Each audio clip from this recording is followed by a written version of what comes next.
Bismillahirrahmanirrahim. Assalamualaikum warahmatullahi wabarakatuh.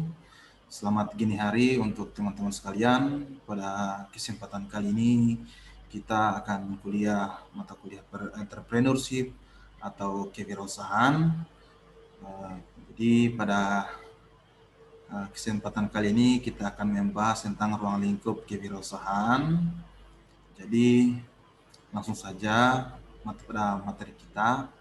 Yang pertama tentang kewirausahaan itu sendiri dalam artian pengertian kewirausahaan, di mana kewirausahaan adalah padanan kata dari entrepreneurship dalam bahasa Inggris, sedangkan dalam bahasa Jerman Unternehmen dan dalam bahasa Jerman disebut Unternehmer, dalam bahasa Belanda disebut Ondernemen.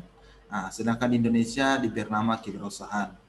Nah, kata entrepreneurship sendiri sebenarnya berawal dari bahasa Prancis, yaitu entreprendre, yang berarti peluang, pencipta, pengelola usaha. Nah, istilah ini diperkenalkan pertama kali oleh Richard Cantillon tahun 1755, di mana istilah ini makin populer setelah digunakan oleh pakar ekonomi GBC tahun 1803 untuk menggambarkan para pengusaha yang mampu memindahkan sumber daya ekonomi dari tingkat produktivitas rendah ke tingkat yang lebih tinggi serta menghasilkan lebih banyak lagi.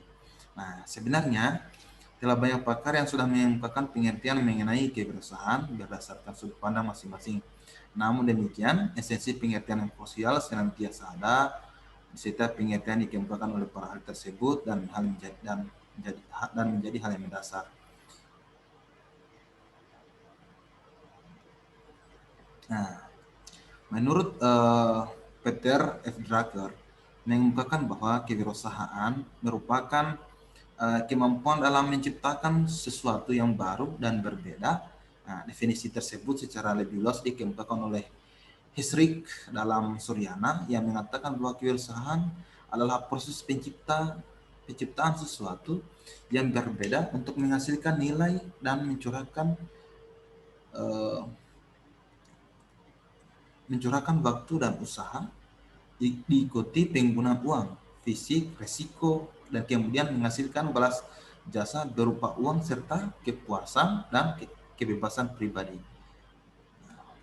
Sedangkan menurut instruksi Presiden nomor 4 tahun 1955 tanggal 30 Juni 1955 tentang Gerakan Nasional Memasyarakatkan dan Membudayakan Kewirausahaan, bahwasanya kewirausahaan adalah semangat, sikap, perilaku, dan kemampuan seseorang dalam menangani usaha dan kegiatannya yang mengarahkan pada upaya mencari, menciptakan, menerapkan cara kerja, teknologi, dan produksi baru dan meningkatkan efisiensi dalam rangka memberikan pelayanan yang lebih baik dan atau memperoleh keuntungan yang besar. Nah, sedangkan kewirausahaan dalam pandangan Islam merupakan aspek kehidupan yang dikelompokkan dalam masalah muamalah, yaitu masalah yang berkenaan dengan hubungan yang bersifat horizontal antar manusia dan tetap akan dipertanggungjawabkan kelak di akhirat. Nah, dalam surat An-Najm ayat 39 sampai 42, Allah Subhanahu wa taala mengingatkan kepada manusia yang mengatakan yang artinya bahwa manusia hanya memperoleh apa yang telah diusahakannya dan sesungguhnya usahanya itu kelak akan diperlihatkan kepadanya, kemudian akan diberi balasan kepadanya dengan bahasa yang paling sempurna, dan sesungguhnya kepada Tuhan mula kesudahannya segala sesuatu. Quran surat An-Najm ayat 39 sampai 42.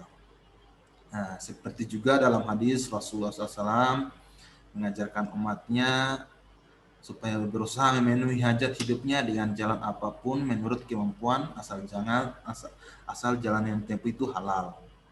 Dimana dalam hadis riwayat Bukhari, Rasulullah SAW bersabda, sesungguhnya kalau seseorang di antara kalian mengambil tali temalinya, lalu dia datang dengan seikat kayu bakar di atas punggungnya, kemudian menjualnya, hingga dengannya ia dapat menjaga mukanya, menjaga kehormatannya dari minta-minta, itu lebih baik baginya daripada ia minta-minta kepada orang baik. Itu lebih baik baginya daripada ia meminta-minta kepada orang baik mereka memberi atau menolaknya. Nah, berusaha dengan bekerja keras seperti mengambil kayu bakar di hutan itu lebih terhormat daripada meminta-minta dan menggantungkan diri kepada orang lain. Begitulah didikan dan arahan Rasulullah SAW untuk menjadikan umatnya sebagai insan-insan terhormat dan terpandang, bukan untuk yang lemah dan pemalas. Nah, wirausaha juga, kata entrepreneur atau wirausaha dalam bahasa Indonesia merupakan gabungan dari wira, gagah berani, perkasa, dan usaha bisnis, ya. Sehingga entrepreneurship dapat diartikan sebagai orang yang berani atau perkasa dalam usaha atau bisnis. Nah, secara konseptual, seorang wirausahawan dapat didefinisikan dari beberapa sudut pandang dan konteks sebagai berikut. Yang pertama, bagi ahli ekonomi. Nah, seorang entrepreneur adalah orang yang mengkombinasikan resources atau source, tenaga kerja, material, dan peralatan lainnya untuk meningkatkan nilai yang lebih tinggi dari sebelumnya, dan juga orang yang memperkenalkan perubahan-perubahan inovasi dan perbaikan produksi lainnya. Bagi seorang psikologis, seorang wirausahawan adalah seorang yang memiliki dorongan kekuatan dari dalam untuk memperoleh suatu tujuan, suka mengadakan eksperimen, atau untuk menampilkan kebebasan dirinya di luar kekuasaan orang lain. Nah, bagi seorang bisnismen atau wirausahawan dalam merupakan ancaman pesaing baru atau juga seorang partner, ya, konsumen atau seorang yang bisa diajak kerjasama. Nah, bagi seorang pemodal, melihat wirausaha adalah seorang yang menciptakan kesejahteraan buat orang lain yang menemukan cara-cara baru untuk menggunakan resource, mengurangi pemborosan, membuka lapangan kerja yang disenangi oleh masyarakat. Nah, 3 tipe utama dari seorang wirausaha, yaitu yang pertama itu wirausaha ahli, di mana atau biasa disebut craftsman. Nah, si wirausahawan ahli atau seorang penemu memiliki suatu ide yang ingin mengembangkan proses produksi, sistem produksi, dan sebagainya.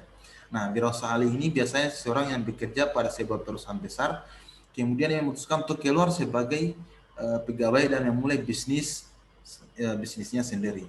Yang kedua adalah ada promoter atau seorang individu yang tadinya punya latar belakang bekerja sebagai sales dan bidang marketing, yang kemudian mengembangkan produksi sendiri.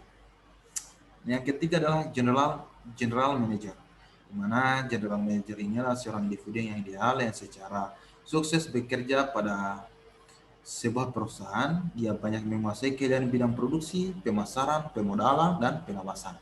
Nah, berdasarkan orang di atas, istilah entrepreneurship mempunyai arti yang berbeda dari setiap orang karena mereka melihat konsep ini dari berbagai sudut pandang. Nah, namun demikian, ada beberapa aspek umum yang terkandung dalam pengertian entrepreneur, yaitu adanya unsur pertama, risiko, kreativitas, efisiensi, kebebasan, dan imbalan. Baik, kita masuk kepada karakteristik kewirausahaan. Menurut M. Scarborough dan Thomas W. Zimmerer, terdapat 8 karakteristik kewirausahaan yang meliputi hal-hal sebagai berikut. Yang pertama adalah rasa tanggung jawab atau desire for responsibility, yaitu memiliki rasa tanggung jawab atas usaha-usaha yang dilakukannya, ya. Yang kedua, memiliki risiko yang moderat atau preferensi for moderate risk, yang lebih memilih risiko yang moderat, artinya selalu menghindari risiko baik yang terlalu rendah maupun yang terlalu tinggi. Yang ketiga, percaya diri terhadap kemampuan sendiri atau confidence in their ability to success, yaitu memiliki kepercayaan diri atas kemampuan yang dimiliki untuk memperoleh kesuksesan. Yang keempat adalah menghindari umpan balik segera atau desire for immediate feedback, yaitu selalu menghindari adanya unsur timbal balik dengan segera, ingin cepat berhasil. Nah, semangat dan kerja keras atau high level of energy, yaitu memiliki semangat dan kerja keras untuk mewujudkan keinginan demi masa depan yang lebih baik. Nah, yang keenam adalah berorientasi ke depan atau future orientation, yaitu berorientasi masa depan dan memiliki perspektif memikirkan wawasan jauh ke depan. Yang ketujuh, memiliki kemampuan berorganisasi atau skill at organization, yaitu memiliki keterampilan dalam mengorganisasikan sumber daya untuk menciptakan nilai tambah. Yang kedelapan adalah menghargai prestasi atau value of achievement over money, yaitu lebih menghargai prestasi daripada uang. Sedangkan nah ini menurut Geoffrey G. Meredith et al., seorang wirausaha yang punya sifat-sifat atau karakteristik atau ciri-ciri sekaligus sebagai profil wirausaha memiliki sebelum tersusun pada tabel ini ya. Ini profil wirausaha menurut Geoffrey J. Meredith et al. Dan teman-temannya. Nah, ciri-ciri dan sifat-sifat wirausaha pertama itu ciri-cirinya adalah percaya diri. Nah, wataknya itu terlihat dari keyakinan, kita tidak ketergantungan, individualitas, optimisme. Nah, yang kedua berorientasi, artinya kebutuhan akan prestasi, berorientasi laba, yang tugas dan hasil. Nah, berorientasi tugas dan hasil di mana ketekunan, kebutuhan akan prestasi, berorientasi laba, ketekunan, ketabahan, tekad, kerja keras, mempunyai dorongan kuat, energetik dan inisiatif. Yang berikutnya adalah pengambilan risiko atau kemampuan mengambil risiko, suka pada tantangan ya. Kepemimpinan, bertingkah laku pada sebagai pemimpin, dapat bergaul dengan orang lain, menanggapi saran dan saran kritik. Nah, inovasi serta kreativitas fleksibel, punya banyak sumber serba bias, mengetahui banyak. Yang berikutnya adalah berorientasi pada masa depan atau pandangan jauh ke depan. Nah,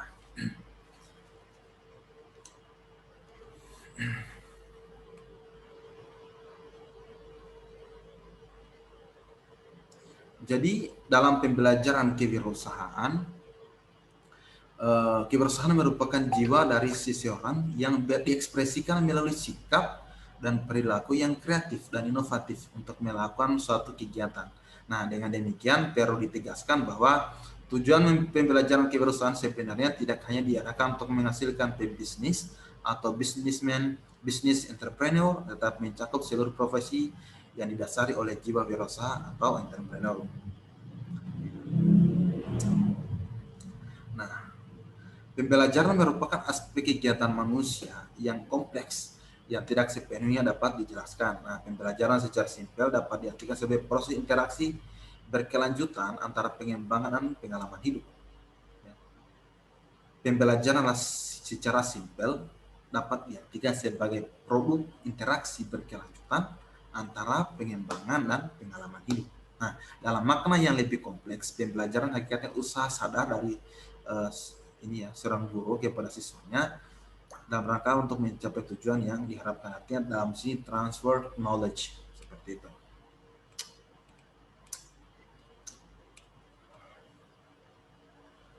Nah, ini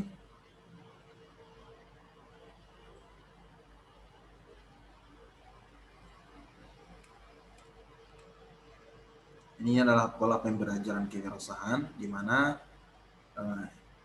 ini adalah model ya atau gambar dari pola kewirausahaan.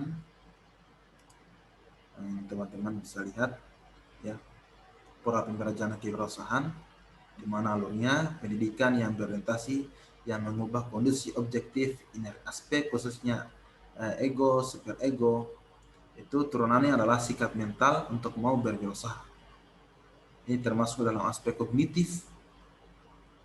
Nah, ini konsultasi terutama hal yang pragmatis yang meliputi 4 hal.